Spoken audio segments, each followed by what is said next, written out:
श्रीराम जय राम जय जय राम. श्रीराम जय राम जय जय Ram. 17 August.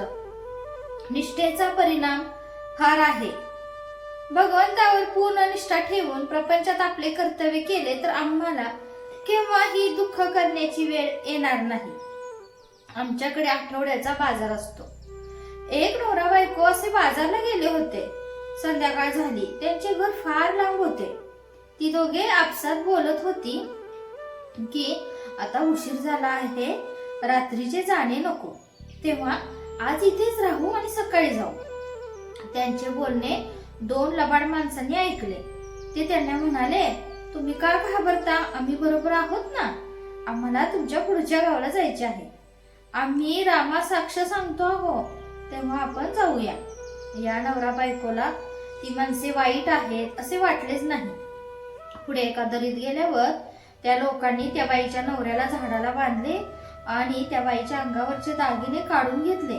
पुढे त्या बाईच्या पदराला हात लावताच ती बाई रामाचा धावा करून म्हणाली, रामा, मी या लोकांच्या विश्वासावर आले नाही.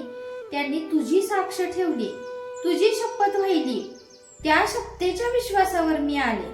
माझे रक्षण करणारा आता तूच आहेस. एवढ्यात बंदुकीचे आवाज झाले आणि 2 शिपाई तिथे धावत आले.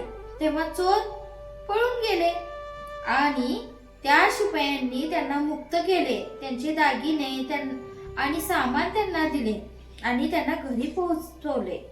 घरी गेल्यावर ती बाई म्हणाली, तसे जाऊ नका, थोडे गुळ पाणी घेऊन जा. ते म्हणाले, नको, आम्हाला फार कामे आहेत. ती म्हणाली, थांबा जरा, मी आत्ता आणते. म्हणून ती आत वळली. तेवढ्यात ते गुप्त झाले. निष्ठा ही अशी पाहिजे.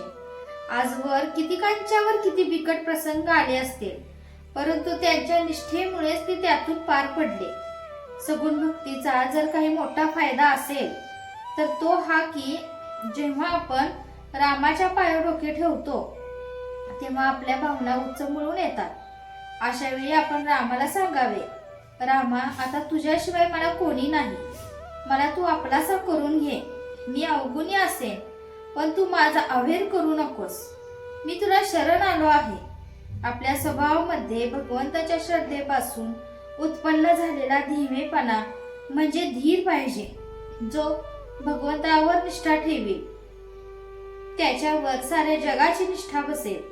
लोक देवाला सुद्धा बाजूला करतात आणि अशा निष्ठावान मनुष्याला बसतात. निष्ठेचा परिणाम फार आहे. जय जय रघुवीर समर्थ. आजचे बोधवाक्य, भगवंतावर पूर्ण निष्ठा ठेवून प्रपंच करा, तो खात्रीने सुखाचा होईल.